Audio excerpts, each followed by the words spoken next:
Bueno, Padre, yo quisiera compartir una revelación que Jesús le manifestó a Luisa Picarreta sobre los sacramentos. Y dice lo siguiente: hija mía, ¿y por qué los sacramentos se llaman sacramentos? Porque son sagrados, tienen el valor y el poder de dar la gracia, la santidad.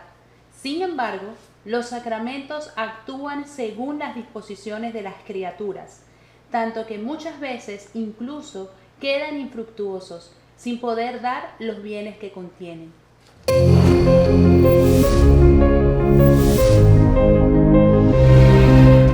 Profundo, ¿no? Suficiente. Next. ¿Cómo así, padre? Explíquenos un poquito. Sacramento viene de una palabra compuesta de dos. Sacrum momentum. Instante sagrado. Es un instante sagrado de tu relación con Dios. En otras palabras, son días tan especiales en tu vida donde Dios se hace presente en ti que es imposible no compartir esto. Es imposible no recibir esa gracia. Esa es la importancia de un sacramento. Es un momento de una gracia espiritual especial en nuestras vidas que se representa a través de alguna materia. Ajá. Ah, eso está bueno porque ahorita lo estábamos tratando de entender. Le preguntaba al padre que dice que el sacramento está conformado por la forma y la materia. Entonces, la forma es la palabra, ¿cierto? Sí. Es lo que le da forma, es la idea, es el concepto. Y la materia, como el padre dice, entonces ya ahí nos vamos, por ejemplo, si iniciamos con el bautismo, padre. Ahí entonces, ¿cuál sería la materia? El agua. El agua. El agua. Okay. El bautismo en nuestra iglesia tiene que ser trinitario, es decir, las palabras más importantes en el sacramento del bautismo, que es el sacramento de la iniciación cristiana, son: yo te bautizo, Lucas, en el nombre del Padre, del Hijo y del Espíritu Santo. Y en cada una uno va derramando un poquito de agua, porque el Señor nos recuerda a quien no se ha bautizado con agua, en agua y espíritu. Esa es la importancia del bautismo. Y los padres, perdón, lo interrumpo, y los sacramentos son algo que fue instituido por nuestro Señor Jesucristo. No es algo inventado por el hombre ni nada, Él los instituyó, ¿cierto? Por ejemplo, sacramento del matrimonio. Él le dio la dimensión de ese sacramento en las bodas de Caná. ¿El Señor Jesús necesitaba ser bautizado? No. No, porque Él carecía. El bautismo nos lava de nuestro pecado original, que heredamos a través del pecado de nuestros primeros padres, Adán y Eva. Entonces el bautismo lava ese pecado. El Señor no necesitaba eso, pero sí nos quería dar el ejemplo y con el ejemplo mostrarnos la importancia del sacramento del bautismo. Pausa, padre. El bautismo, porque es que esto es algo que siempre nos preguntamos. Bueno, pero yo estoy bautizado, pero Jesús se fue bautizado a los 33 años, ¿y porque a mí me van a bautizar cuando yo sí soy bebé, si yo no sé? ¿Cómo funciona eso, Es padre? que eso es muy lindo. El Señor nos quería dar en su vida pública cómo debía ser todo. ¿Por qué bautizamos nosotros a los niños recién nacidos? Para que desde ese momento sean cubiertos por la gracia de la salvación de nuestro Señor Jesucristo. Ah, pero el niño no sabe. Ok, cuando el niño nace, la mamá le pregunta al niño: ¿tú qué prefieres? ¿O un bistec o unos frijoles rancheros? Una langosta. Una langosta o pecho de la mamá. El niño va a llorar, pero la mamá, en su amor y en su entrega, sabe que lo mejor para el niño es darle pecho. Y le da pecho. Si le da una cazuela de mariscos, mata al niño. Eso es lo mismo. ¿Cuál es ese alimento espiritual que los padres le dan al niño? Yo creo en Dios, yo soy tu padre y quiero transmitirte mi fe. Yo te entrego y te voy a enseñar cómo amar al Señor. Mire, hay en uno de los libros del padre Gabriel Amor, en uno de sus exorcismos, le preguntaban al demonio, y el demonio respondía algo bien interesante. Los hijos que se condenan maldicen a sus padres por no haberles enseñado la fe de Cristo. Eso es muy fuerte. ¿Por qué? Porque hoy ya los padres no le enseñan a los niños la fe. Porque quieren dejarlos ser libres, porque lo he Oh, escuchado sí, y libres. este fin de semana estuve en un parque y estuve en una reunión y todos los papás, no, yo quiero que mi hijo sea feliz, que él escoja lo que quiera hacer. Él Y decía. entonces uno como que queda pensando, pero si él no sabe, entonces ¿para qué nosotros hemos pasado por todo este proceso? Entonces como que no tiene sentido una cosa con la otra. Entonces, Claro. Eso es increíble. Quieren dejarle a los niños al mundo y el mundo está controlado por el demonio. entonces Mire, es que eso es muy fácil.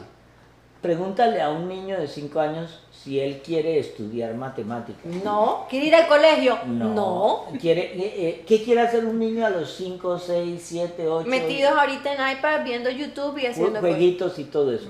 Usted deja al niño hacer así, que No. saca un animalito salvaje que juega, pero no educa. Exacto. Tú coges al niño, tú educas al niño en la fe de 0 a 10 años. Sí. Después de eso ya no lo vas a educar. ¿Por qué? Porque no le estás enseñando la disciplina. Disciplina de la misa dominical, disciplina de aprenderse las oraciones. Mire, quien no puede obedecerse a sí mismo en la disciplina está obligado el resto de su vida a obedecerle a alguien más. Alguien más va a manejar tu vida. La fe es yo pongo todo lo que yo creo en Dios. Y es nuestra mejor herencia, Padre. Claro, porque eso es lo único que el niño va a recordar, es lo único que el niño va a hacer. Usted educa a un niño en la fe de 0 a 10 años y cumplió. ¿Por qué? Porque a un niño católico bien educado tiene una cosa que no tienen los otros niños de sus edades y son la ética moral. Cuando yo no tengo ética ni moral, entonces todo vale. Todo vale. Pero el Señor nos enseña unos principios básicos del amor, como son el respeto al otro. Pero un niño que carece de esa educación, de ese amor por el otro, no respeta a nadie. Llegan a la edad adolescente y, como dice su nombre, adolescencia. Adolesco de inteligencia. Un adolescente es un niño, lo voy a decir de una manera suave y delicada. Que no duele. No, algo muy... Es un tarado que cree que todo se lo sabe. Que descubre que sus padres no tienen ni idea de nada, que son retrógrados, ultraconservadores, que son aburridos, que dicen ridiculeces para hacerme quedar mal ante mis amigos. Entonces, el niño... Nos estamos riendo porque detrás de la cámara, ¿verdad, Padre? Perdona, hay una adolescente y ella se está riendo en este momento. Porque ella es de los míos, ella es la que debe pensar eso de sus padres. Pero mire, cuando uno llega a esa edad de adolesco de inteligencia y le obedezco a mis impulsos, entonces la mamá le dice, hijita, ese cuarto tuyo, ¿Huele? no, eso va a ser generación espontánea, de ahí van a salir dinosaurios otra vez. Ay, mami, ¿tienes que ser tan aburrida? Sí. Ay, mami, Tú no sabes. pero por favor, tengo que estudiar. Mentira, tampoco está estudiando. Pero lo que tenemos que hacer aquí es, si yo le enseño al niño una disciplina, mire, Dios es orden, Dios es armonía, Dios es planeación, es organización. Donde usted vea caos, desorden, suciedad, mugre, eso no es Dios. Porque el Señor nos enseña a través de los sacramentos a organizar nuestra vida espiritual. Y organizando nuestra vida espiritual podemos saber, ok, ya sé por qué me bautizaron de Exacto. niño. Porque si yo me muero siendo un niño, uy, ¿A dónde voy? el Señor nos advirtió. Tenemos que bautizarnos. Por eso cuando uno ve familia que dice, no, es que quiero que la madrina sea mi hermana, que vive ahora en la India, se volvió budista y viene dentro de unos 3 años, me dijo. Primero, bauticen al niño inmediatamente después de que nazca. Eso no esperen a la tía, al abuelo, al amigo. Ni a la Porque vacuna. A nada, bauticen. 2. El bautismo es un bautismo católico cristiano. ¿Qué haces tú llamando a una budista para ser madrina de una niña? ¿Qué le va a enseñar a esa niña si ella falta? A ser budista. Entonces es de tarados llamar a un ateo, a uno de otra denominación religiosa, para que sea testigo de un bautizo católico. Eso es como si yo tengo en la autopista un accidente, 5 personas se paran, me dan su tarjeta y me dicen, llámame, yo lo vi todo. Pero yo llamo a mi amigo que estaba en Nueva York en el momento del accidente porque es mi mejor amigo. Ese no sirve de testigo. De igual manera, los que sirven de testigos es los que están presenciales en el accidente. Eso es el bautismo. Llame a alguien que verdaderamente sea testigo del cristianismo en su vida, porque si usted falla, él lo puede seguir educando en la fe. Eso es un testigo o un padrino de bautismo. Lo otro, no piense que porque tenga más plata le va a dar un regalo más grande. Devuelva su vida y dése cuenta, ¿quién es su padrino hoy? ¿Dónde está su padrino hoy? ¿Qué le ha regalado? ¿Le regaló el BMW cuando usted cumplió 18 años? Claro que no. No es esa la finalidad de un padrino de bautismo. Y padre, y hablando del bautismo, y también es importante recordar esa fecha que creo es la más importante también para nosotros, como el cumpleaños, saber cuándo tú iniciaste en la familia de Dios. Esa es una fecha, el cumpleaños. Exacto, esa fecha, pregúntensela a sus papás. Eso fue una clase de catequesis y eso es supremamente importante. Pregúntenle a sus papás cuándo fueron bautizados y quiénes son sus padrinos. Y segundo, padre, ahora son 7 sacramentos, ¿verdad? No, el número 7 no tiene nada que ver, es diosidencia, no estamos hablando de nada, son 7 sacramentos porque son 7 sacramentos. Y entonces, como lo estábamos hablando del bautismo, que usted lo dijo, es de iniciación, es el primer sacramento. Claro. Después de este, ¿viene cuál? La comunión. La comunión. La Eucaristía, la primera comunión. Es decir, es cuando yo ya, mire, se considera, según el canon, un adulto espiritual a toda personita mayor de 7 años, porque yo mayor de 7 años ya sé diferenciar entre el bien y el mal. Entonces, cuando empezamos a preparar al niño para la primera comunión, tenemos que hacer una catequesis y enseñarle al niño qué va a hacer. Eso no es una galletita con sabor a nada, no. La comunión es nos estamos comiendo a Dios. Eso lo tenemos que entender. Es Dios inhabitando en nosotros, va a quedar dentro de nosotros. Ese es quien no come mi carne y bebe mi sangre, no tendrá pacto conmigo y yo lo negaré ante mi Padre. Es ahí la importancia de la comunión. Pero la comunión trae algo previo y posterior. Ajá. Lo previo es la confesión. Ajá. Y posterior porque mire, si nosotros caemos 30,000 veces, nos vamos a levantar 30,001 veces, siempre. Porque el Señor, con sus 3 caídas en camino al Calvario, Él siempre se volvió a levantar. Siempre se volvió a levantar. Es el ejemplo del pecado. ¿Vamos a caer en el pecado? Sí, porque somos débiles y tarados. Y vamos a caer. Entonces, vamos a caer, pero el Señor nos dice, levántate. ¿Cómo nos levantamos? A través de la confesión. La confesión es el exorcismo y la limpieza por espíritu. Cada confesión es un exorcismo en el cual el Señor, por su gracia, rompe todo lo que le hemos firmado al demonio y para que podamos seguir adelante. Y yo siempre hago el mismo ejemplito que ustedes ya conocen de memoria. El demonio vive en el pasado y en el futuro. El Señor vive en un eterno presente. Cuando yo peco se levanta una banderita roja y queda ahí levantada. Yo tengo 10 años, a los 12 años me robé un cuaderno, ¡pum! A los 15 años, bueno, ya sabes. Plata en la cartera de mi mamá. Todo. Entonces, ¿qué pasa? ¿Qué hace la confesión? El Señor viene y arranca esas banderitas y le dice al demonio, Él no pagará por esto porque yo ya pagué por Él en la cruz. Pero es que todo pecado trae consigo como... Es una figura alegórica en la cual el pecado, por ejemplo, del adulterio. El Padre Pío decía que el adulterio en el acto rompe 9 mandamientos. Ay, ay, ay. 9. Entonces, ¿qué pasa? Cuando yo tengo esos pecados, la confesión me limpia. Arranca de la tabla de nuestra alma ese pecado, pero queda el hueco. Y eso hay lo- que reparar. Eso lo leímos en La Pasión, ¿verdad, Yoli? Eso está muy claro, tú que lo manejas.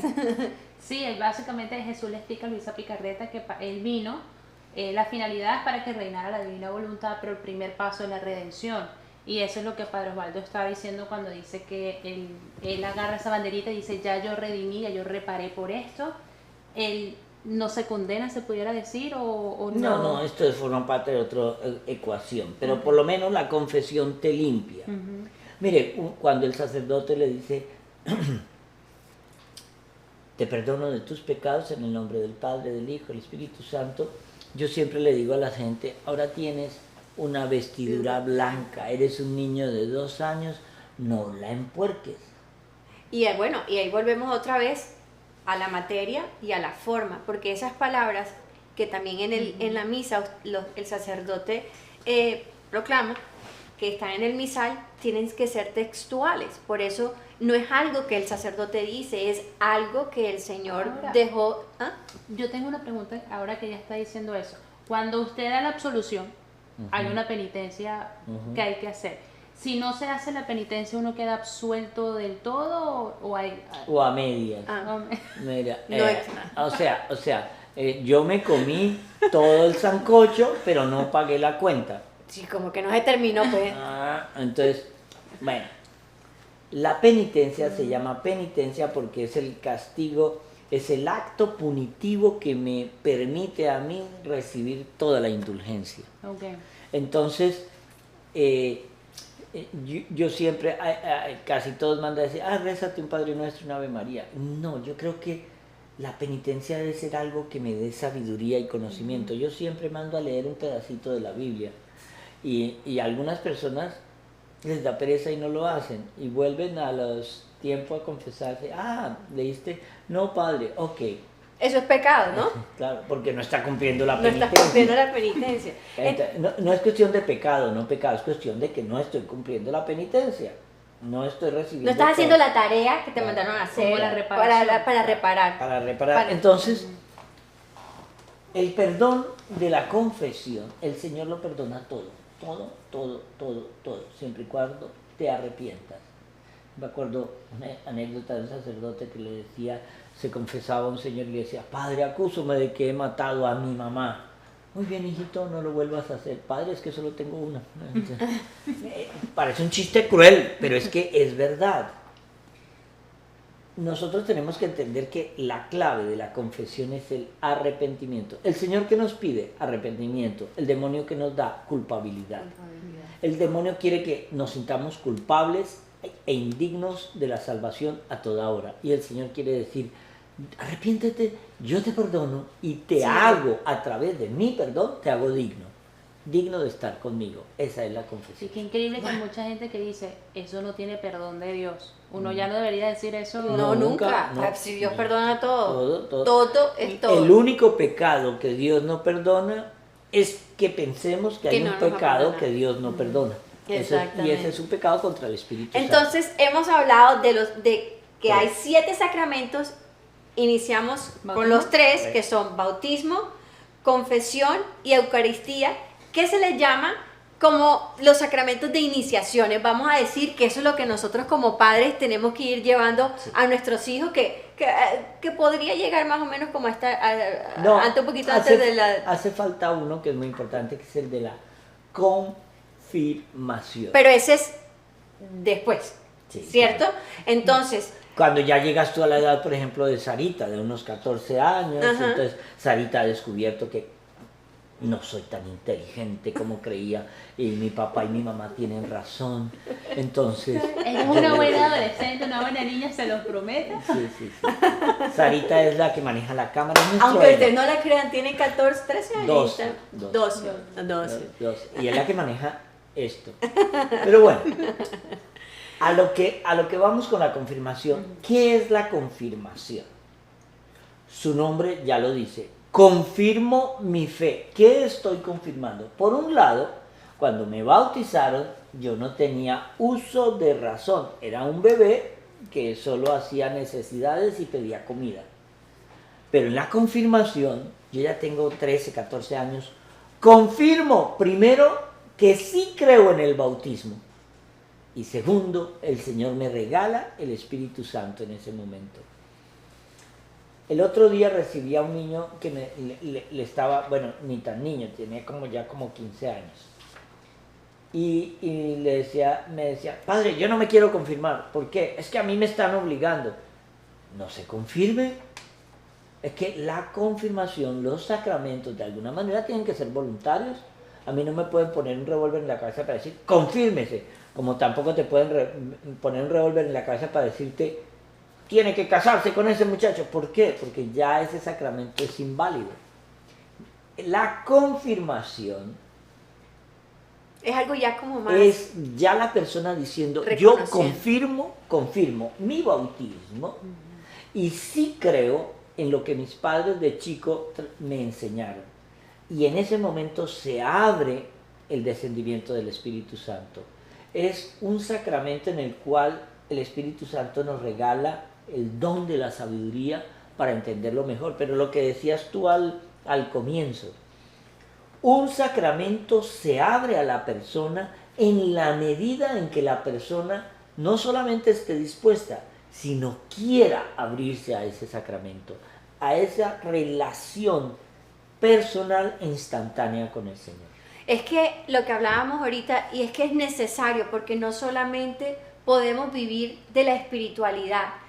Y eso pasó mucho ahora en la crisis, que no, hay muchas personas que no pudimos por en algún periodo asistir a los templos. Hay personas que todavía llevan más de un año sin ir al templo a recibir el sacramento.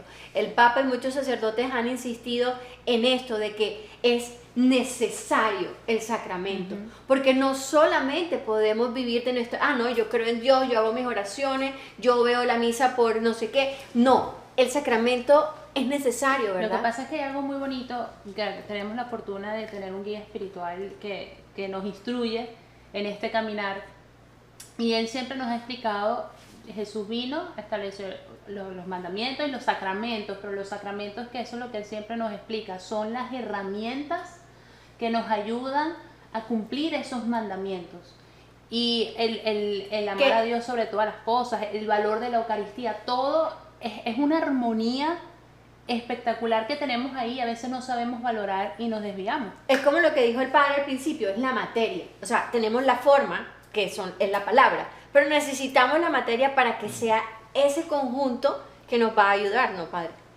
Y eso es importante en los 3 que nos faltan, porque si pasamos al sacramento del matrimonio, mire, en todos los 6 sacramentos, el ministro siempre es en el del bautismo el sacerdote, en el de la primera comunión el sacerdote, en el de la confirmación el sacerdote obispo, en el de la unción de los enfermos el sacerdote, todos el sacerdote. Pero en el sacramento del matrimonio, los ministros son los novios, el sacerdote es testigo de ese amor. Entonces, o de esa unión. Entonces, he ahí, en ese momento, el sacramento del matrimonio, que fue instituido por nuestro Señor, y nuestro Señor nos lo recalcó en las bodas de Caná, nos dice que el matrimonio entre un hombre y una mujer es el centro de la sociedad, porque la familia es la célula primordial de la sociedad. Por eso el demonio quiere destruir la célula primordial de la sociedad, que es la familia, conformada por un hombre y una mujer. ¿Por qué? Porque el Señor, en su sabiduría, sabe que un hombre y una mujer puede conformar una familia, crear unos hijos. hacer nacer unos hijos. Y es ahí donde el Señor nos dice a nosotros que nos volvemos fundamentales en la creación y en el plan divino. Bueno, que ahí está la divina voluntad, ¿no? Ajá. Sí. Y eso hace parte, o sea, tema principal de la divina voluntad. Definitivamente la familia es el núcleo, es la base, pero yo creo que todo está unido, es un conjunto, y la verdad yo considero que, cuando les decía la confirmación, no se obliga, hay que instruir con amor. El problema está que ni siquiera la propia familia. Me he encontrado en mi ambiente laboral, pues hay familias que no están casadas, ni ellos mismos creen. Que deben de casarse. Le dejan la responsabilidad al colegio, a la escuela, le dejan a los niños al mundo. Entonces es un conjunto. Yo creo que el amor es fundamental para educar, para creer y conocer.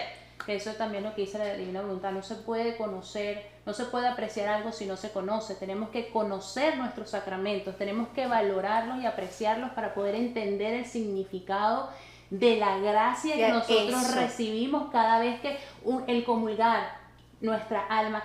La divina voluntad explica algo bien bonito. El alma le da vida al cuerpo, pero la gracia le da la vida al alma. ¿Y qué nos da a nosotros las gracias? Los sacramentos, entre muchas cosas. Entonces, el comulgar, la confirmación, la limpieza que se le da al alma, es un exorcismo, como explicaba Padre Osvaldo, y muchas cosas. Y ya casi para concluir, terminando ya este tema de los sacramentos, es importante, y ahí es donde yo quería llegar a la gracia. Porque nosotros quizás en ese momento que estamos frente al sacramento o lo que lo recibimos, no sabemos de verdad lo que estamos recibiendo, pero sabes que en el plan perfecto de Dios nosotros necesitamos esa gracia, y por eso el Señor instituyó estos sacramentos, porque necesitamos la gracia del bautismo, porque necesitamos la gracia de la confirmación. Todas esas gracias en algún momento de nuestro caminar, de nuestra vida, la vamos a necesitar, ¿cierto, Padre? Así es. Y vienen dos sacramentos muy importantes. Uno, el sacramento de la unción de los enfermos. En estos días llegué a un hospital a un niño que estaba muy enfermito, y claro, es la mala concepción que tienen. Yo estaba en la unidad de cuidados intensivos, entro al área del niño, el niño me mira a la mamá y le dice: mami, ¿me morí? ¡Ay, no! ¿Por qué? Porque creen que si ven un cura en un hospital ya... O recibir la unción es porque papito empaca. No, la unción de los enfermos es un sacramento de sanación. Porque lo vemos en la carta del apóstol Santiago, que dice: los que estén enfermos, que llamen a los presbíteros de la iglesia para que rueguen por él y que lo unjan con el aceite sagrado, como un símbolo de la presencia de Dios en ese momento en sus vidas. Estoy llamando en un momento crítico de mi salud al Señor para que me sane. Y el Señor nos recuerda: todo aquel que rece con fe, si es la voluntad del Señor, será sano. Entonces, la unción de los enfermos es el Padre Pío decía que era el sacramento de la mayor misericordia de Dios. Es Dios tirándote un salvavidas en el último minuto de tu vida, si es que tu vida corre peligro. Entonces es el sacramento de Dimas, el ladrón a la derecha que se robó la salvación en el último minuto. Señor, acuérdate de mí cuando estés en el paraíso. Y el Señor le contesta: hoy estarás conmigo. Es el único que sabemos que se salvó directamente de las palabras de Jesús. De los otros no sabemos, pero Dimas está con el Señor desde el día de la muerte de ellos en la cruz. Ahí se perdonan los pecados. Y entonces, el sacramento de la unción de los enfermos es un sacramento de sanación. No lo veamos como el sacramento de... Mire, hoy una chica iba a operarse, una operación sencilla, pero dice: padre, ¿usted me puede hacer la unción? Claro, ella entendió que cuando vamos a someternos a ciertos tratamientos un poquito riesgosos, es bueno recibir la unción. Pero eso, lo triste era que había un estudio que leía que menos del 1% de los católicos practicantes alcanzan a recibir el sacramento de la unción de los enfermos. O sea, El Señor nos está tirando salvavidas Hasta el último momento. y encima no los queremos coger. Eso es ser tarado, ni que fuéramos adolescentes. Padre, y ese sacramento es de los pocos, de los 7 que se puede repetir, porque por ejemplo, indeleble, ¿cierto? Claro, Uno por sí. ejemplo, a mí me da risa cuando nuestros hermanos separados, tú te cambias, que la religión católica nunca ha sido más grande en la historia de la humanidad. Somos 1.500 millones de católicos en el mundo y encima le regalamos a las otras iglesias de a 100 millones. Pero claro, después de unos ciertos años ellos vuelven a la iglesia católica y la siguen enriqueciendo. Pero entender que el bautismo, por ejemplo, es un sacramento indeleble. Cuando uno va y dice, no, es que entré a la iglesia de cualquiera de estas denominaciones Y me bauticé. y me bauticé. Nene, ¿tú te bautizaste católico de niño? Ay, sí, pero yo Eso no fue- sabía. El bautismo es un sacramento indeleble. No. O sea, uno no puede decir, no, yo me desbautizo. Eso no hay un rito para desbautizar. Cuando yo hago la primera comunión, hice la primera comunión. Cuando yo hago la confirmación, me confirmé. Y por eso los sacramentos llevan como un sello indeleble. Mire, curiosamente el sacramento del matrimonio es uno que dice hasta que la muerte los separe. Porque el Señor, cuando le preguntaban acerca de la mujer que tiene 7 esposos que son sus hermanos y se va muriendo, cuando estemos en el cielo, ella de quién será esposa. El Señor nos dice claro, en el cielo nadie se dará como esposa a nadie, ni nadie será el esposo de nadie. ¿Eso qué nos dice? El sacramento del matrimonio se acaba en el momento de la muerte. Había un señor que me decía, sí, es que esa tortura no puede seguir en el cielo. Es broma, es broma. Pero, por ejemplo, el sacramento, el último que nos queda, de la ordenación sacerdotal, es un sacramento que viene instituido desde Cristo en la última cena. Haced esto en memoria mía, id y evangelizar, perdonar los pecados a ustedes. Por eso nuestra iglesia es católica. Católica en latín quiere decir universal. Apostólica, porque sigue la corriente de los apóstoles. Y romana, porque la sede de la iglesia está en Roma. ¿Por qué? Porque Pedro y Pablo están enterrados allí. Entonces, eso es lo que hace de la iglesia esa sede importante. Pero mire esto, los que nos ordenamos sacerdotes, curiosamente seremos sacerdotes aquí y en la eternidad, al estilo de Melquisedec, porque somos sacerdotes ad eternum, por toda la eternidad. Estaremos sirviendo para Cristo. Y eso lo entendemos únicamente cuando sabemos que el orden sacerdotal fue instituido directamente por nuestro Señor Jesucristo. Miren esto, hay un aparatico electrónico que se llama Alexia. Todos tenemos Alexia. No, todos no. Bueno, hay algunos que no los Como tienen, yo no o sea, retrógrados. Entonces, todos tenemos ese Alexia. Si usted... Yo no tengo si padre. usted- ya, yo dije casi todos. Ah, Tú ok. perteneces a Están la viendo parte- que yo soy la tranquilita del grupo, ¿no? Cuando yo digo casi, tú estás incluido en El casi. Casi. Ok, gracias. Bueno. Ustedes Alexa. le preguntan, Alexa, ¿quién fundó la iglesia Va a salir Alexa aquí hablando. episcopal? Alexa, ¿quién fundó a la iglesia luterana? Y él te dice, 1500 tanto, fulanito de tal, en 1500 tanto, fulanito de tal, en 1800 tanto. Alexa, ¿quién fundó la iglesia católica? Jesucristo. No hay duda. ¿Sabes qué es lo triste? Que un aparato electrónico Lo lo sepa. reconoce y nosotros no.